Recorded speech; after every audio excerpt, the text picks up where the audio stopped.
Good afternoon, everyone. And we are starting on a new book today, carrying on from where we left off last week. We were in Exodus chapter 40, and in the matter of chronology, the book of Exodus actually is followed by the book of Numbers. And these are the historical accounts of the experiences and the travel and the wanderings in the wilderness for the nation of Israel.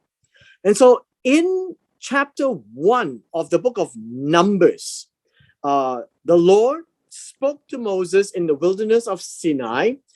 And we should be now fairly familiar that God actually speaks to Moses in various ways. I would say that it would be ways where he would be talking face to face, and that's how it's being described in that relationship. It's a very special relationship. And Moses is by far the most important of the prophets of the Hebrew Bible. And the Jews treat Moses as the primary prophet because much of everything that is described in the Torah is actually given by God to Moses. There's nothing else beyond the Torah. The rest are historical narratives, what transpired with the nation, how God worked amongst them and taught them and disciplined them and warned them. But much of all the instructions that God gave for the nation of Israel finishes off in the book of Deuteronomy. And so now in the book of Numbers, they have left Egypt, reached Sinai and the Mount Sinai, and then they receive the laws and the instructions of God, and especially with regards to the tabernacle. And in last week's session in Exodus chapter 40, right? We know this, Exodus chapter 40.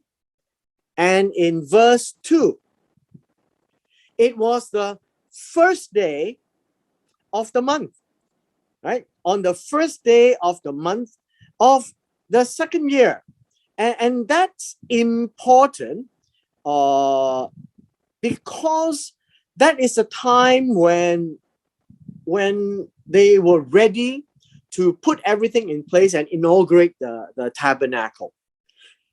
Now, after the first day of the first month of the year, now in the tabernacle of meeting, God spoke to Moses on the first day of the second month of the second year.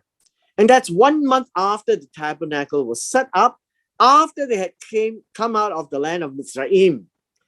And in this case, it says, take a census of all the congregation of the children of Israel by their families, by their fathers' houses, according to the number of names, every male individually from 20 years old and above who are able to go to war in Israel.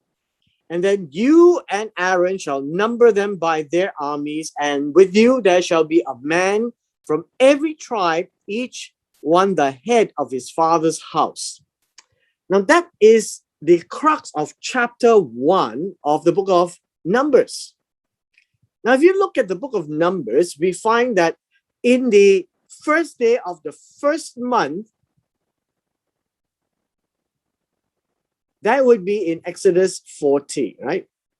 And now it's the second month in the second year. So 1 year has passed. After they had come out from the land of Egypt, and verse 2 says,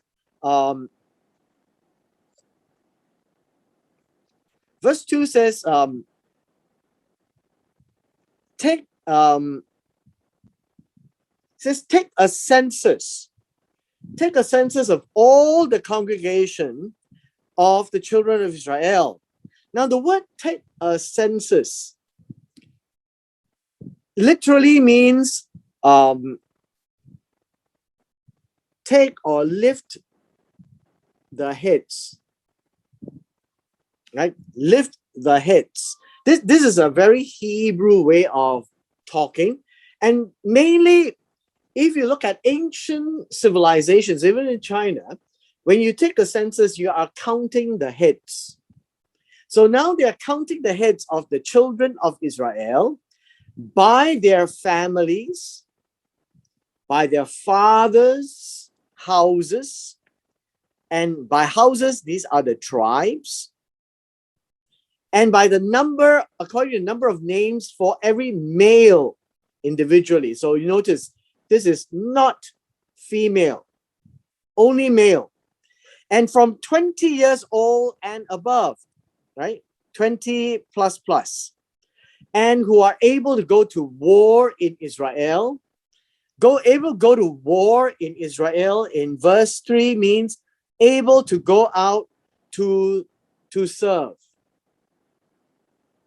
You and Aaron shall number them. And the word number in verse 3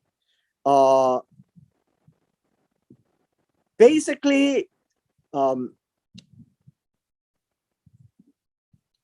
since they shall take care, or the word is to pay attention to them by their armies.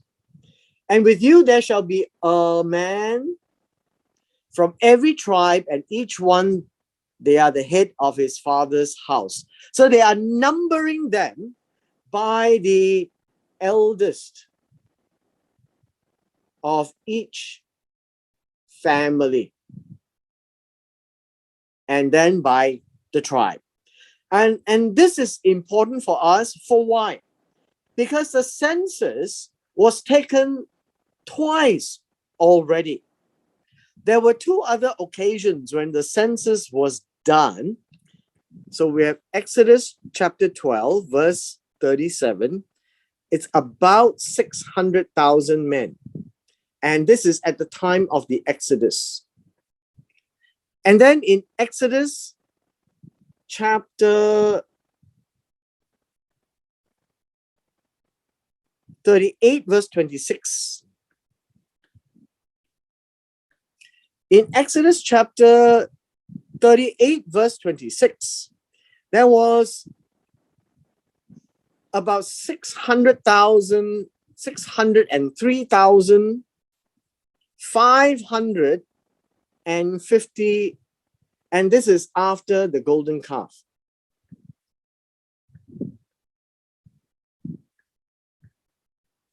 Now in Numbers chapter 1, and Numbers chapter 1, we have a number that is taken, and the number is right at the end of the chapter in verse 46.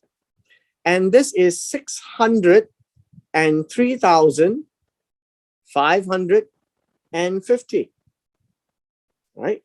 And this is the first official census. Now, it is likely that these two are related. And so we will have another census later on in the book of Numbers. So Numbers is enumerating their episodes in the wilderness as well as counting their heads. Now, as I was saying, what was important in the census is not just about counting. Counting is one thing, right? Counting is one thing, to know the number. But why would God want to know the number? It is actually for our purposes to know that there is a 600 over 1,000 men 20 years above who are able to go to war, and they are called the army of Israel. And so when they are numbered by their fathers' houses, according to the names, they are males and able to go to war from 20-year-old and above. We are now told that this would be the method where lineage in the Hebrew families are done. So in an Israel count called a census, or lifting the heads, right? As what we had said just now, lift the heads or count the head. They are identified by only male 20 years old and above. And so people who are below 20 are not counted in this number. And they have a name that is associated to them by their tribe. Now, this is important because this is the idea of lineage. So how would one know which tribe they are from? So they have to show a record of who their father is and who their father's father is, and it goes all the way up. And they are all by bloodline. And in this census, it serves a few purposes to show us the number of Israelites who are male. These are the 12 tribes, but in this case, we only see 11 in chapter 1, right? It is important for us to realize the count was only 11 in chapter 1. And why was that so? Because they did not count the tribe of Levi until chapter 2. And so how did they count? So let's take a look. We're not going to go through all of them, but let's do one. And then we will see the names of the men who shall stand with you from Reuben, which is the eldest son. So they're going by the 12 sons of Jacob. And so the 12 sons of Jacob, you find that the eldest son is Elizur. Right? This would be in verse 5. And his son is Elizur, the son of Shedur. So that you have Reuben, and then you have Shedur, Shedeur,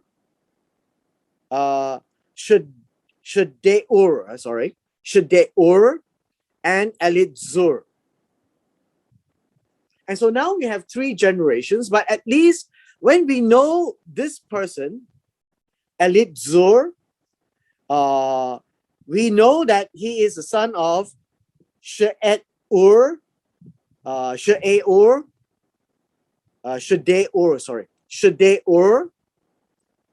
and that is related to Reuben. Now, all through the first chapter, it is really to identify this particular individual, the representative of the tribe at that point in time. And so we have also here from Simeon, Shelumiel, the son of Zuri Shaddai. A lot of Hebrew names. And so every son of Jacob has an individual that they use to anchor the count, right? From Ephraim, from Manasseh, from Benjamin, from Dan, from Asher, from Gad, from Naphtali. Now, what you don't have here is it minus Levi. There is no Levi in all this. So if you count, let's do a count. So you have 1, 2, 3, 4, 5, 6, 7, 8, 9, 10, 11, 12, and 13. Now, the reason why we get 13 is, let's say we have double counted Joseph. And so let's go back.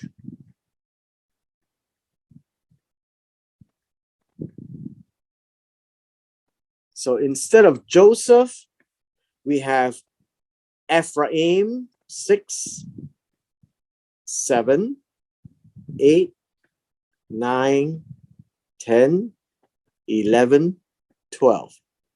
And so you notice there is another purpose of this census, is that the people who are counted are these 12 tribes. Now these 12 tribes too represents Joseph. And this represents 12 parcels of land that they will inherit, and Levi does not inherit. And so it's chapter 1 of Numbers is a very important chapter in the culture of the Israel nation. It is to know that the lineage is by the men, the inheritance is by the men, and the 12 parcels is minus Levi, but inclusive of Ephraim and Manasseh.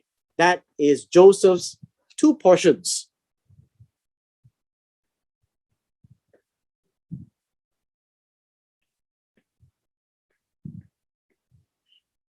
Now in verse 17, they assembled them together on the first day of the 2nd month, recited their ancestry by families.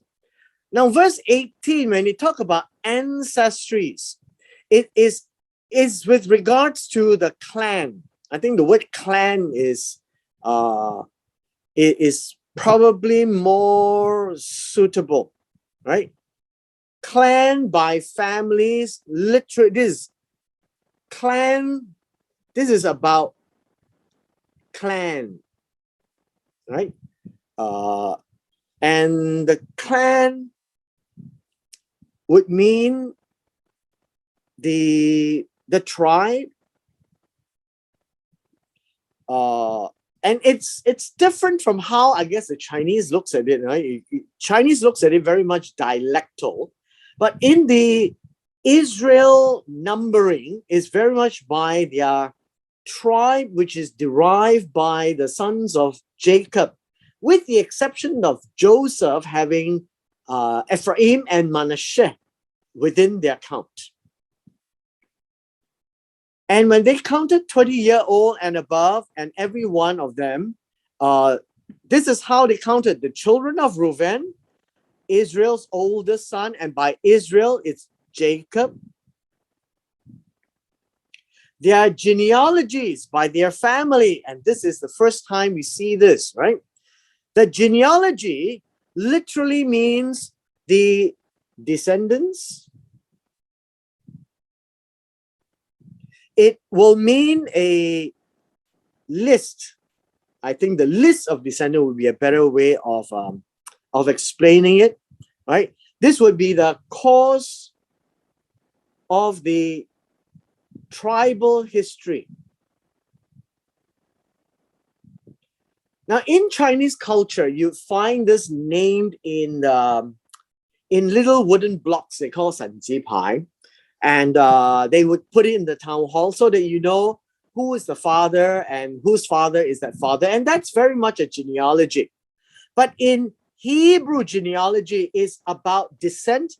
It's about the how else would you want to call it? It is about descent. It's about the history of that family. And so in order to know your lineage, you need to be able to name all the family members up to wherever you arrive.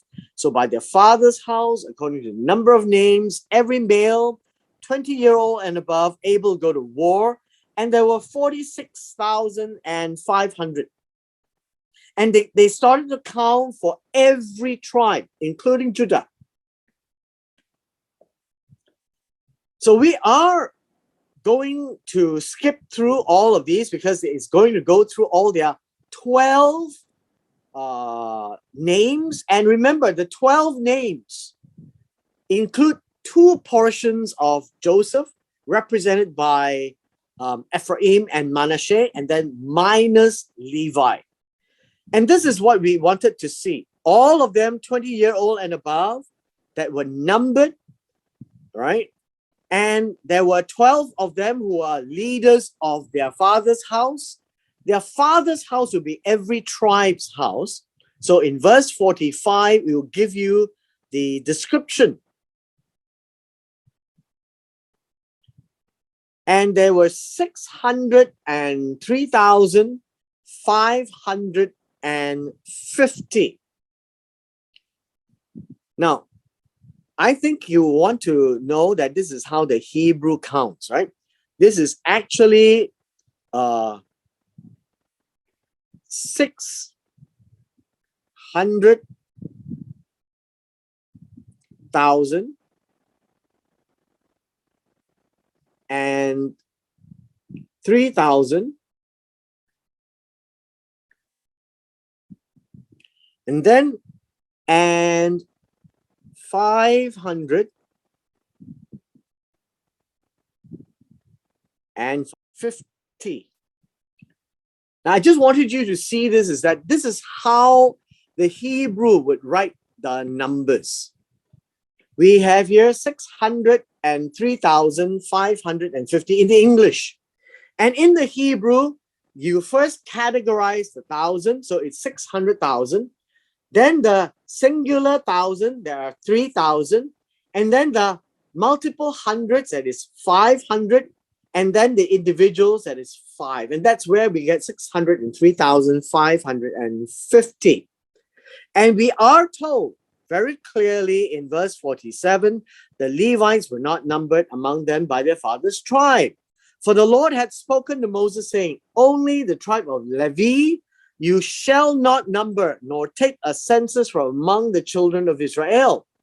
Which means that all this while, the count is minus Levi, because they are going to serve God. And that was used also in, when you remember in Exodus chapter 38, they were counting for redemption money to be given into the tabernacle, to be used for the purpose of the tabernacle.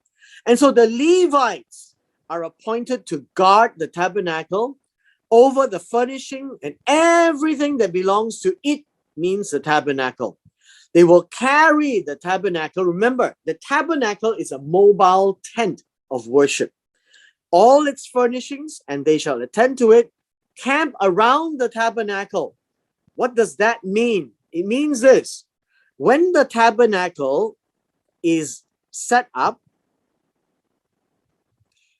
all around it would be the Levites, and they are there to protect and guard.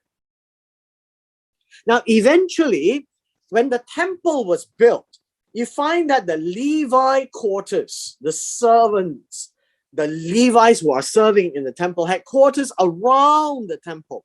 And so it is to reconstruct this instruction.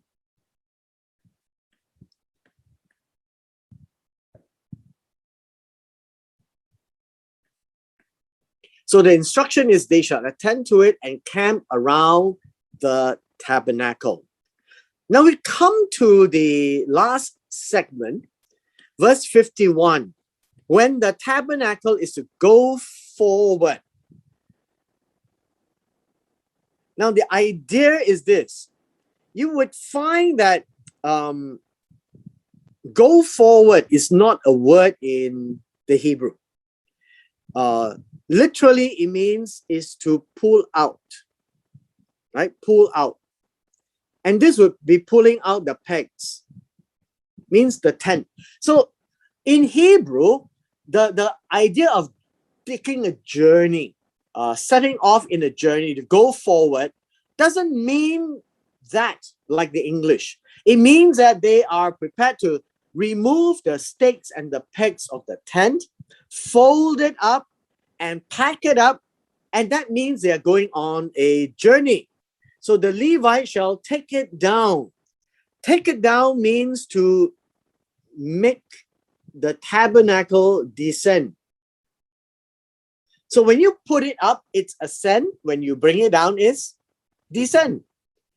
And when the tabernacle is to be set up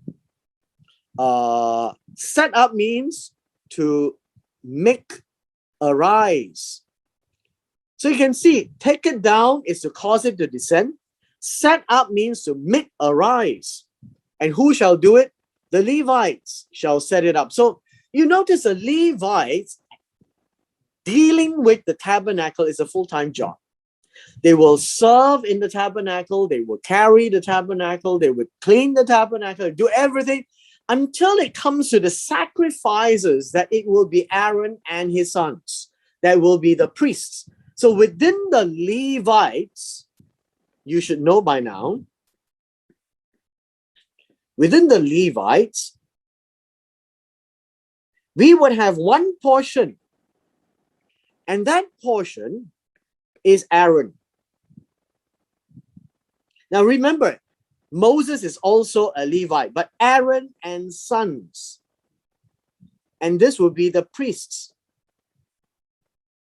The Levites are there to attend to the tabernacle. Everything to do with cleaning, singing, and the whole works. The Levites are taking care of it. Now look at the warning. The outsider who comes near shall be put to death. Who is that outsider? Now understand this. The outsider is the Sur. Right? The Sur, let me just put this down. The Sur would be a foreigner.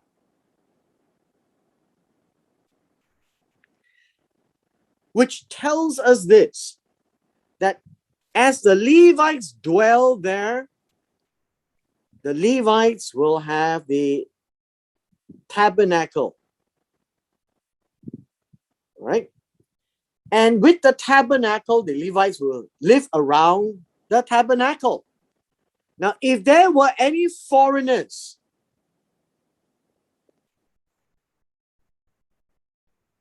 they cannot go inside, and that would be a no-no.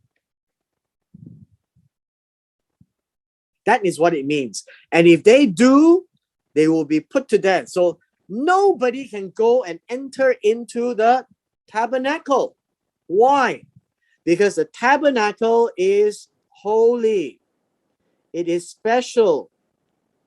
And only the Levites can be there. Only Aaron and the sons can be there. And the others who are there are because they are to bring an offering. But otherwise, you'll be outside the tabernacle. And so foreigners are not able to go in at all. They have no part of the tabernacle. The children of Israel shall pitch their tents, everyone by their own camp, means by their tribe. And then everyone by his own standard, by their flags, which is a banner, according to their armies, 20-year-old plus. But the Levites shall camp around the tabernacle of the testimony, right here, as you can see. And the rest are all going to be around here.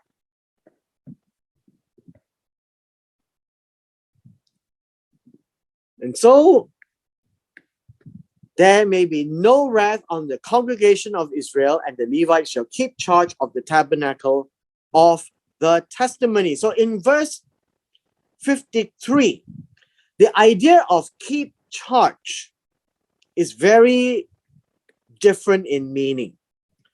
And this would be an obligation. Let me just put another color. It's an obligation to guard the tabernacle. They are the custodian. I think that would be our modern word. The Levites are the custodian of the tabernacle of testimony. The testimony here is to remind them of God's presence. And so that is so important. And now, it is very different from the other nations because these are instructions of God. And so, if you look at the final verse, and this is the final verse, verse 54, thus the children of Israel did. Did means they make and perform accordingly. according to all that the Lord had commanded Moses, so they did. It means that everything that God had commanded Moses in the tabernacle, and it was conveyed to the Israelites. This is very important. So they did. So they did literally means in the same way they performed. Right? They performed. And so I think it leaves us to think about this, that the census is what was asked by God. They did exactly that and counted it and arranged themselves. How they were to camp around the tabernacle, right? By their own tribe, by their own flags, right? According to the armies, they would do that. And they did according to what God says. I think this is important because we don't see this very much anymore later on after the Torah was completed in the book of Deuteronomy. They went into the book of Joshua, the book of Judges, and then the kings came. And you soon find that people started to abandon what God wants them to do, and the kings did poorly. And then you get different kings coming back to revive the Torah, the law within the land. And so I just want to highlight to you that these words, so they did, becomes unusual in days to come. Now, all of these are peculiar, and it's only peculiar to Israel. It is not meant for the rest of the nations in the world. Why? Because God is telling Israel, this is what I want you to do, how I brought you out. This is what you do to count your heads. And I only care for male 20 years and above, according to the tribes. And thereby you construct your lineage and how you would inherit the land. And all the heads that were counted are all except Levi, which we will read in the next chapter. And this is how you would camp around the tabernacle, so that the tabernacle of God, right here, is going to be in the middle of Israel, literally speaking, because the tabernacle will be first to be put up, set up, and then the Levites will encamp around it, and only then the rest of the 12 tribes are putting up around the Levites. And with this, we come to the end of our chapter 1 of the book of Numbers today.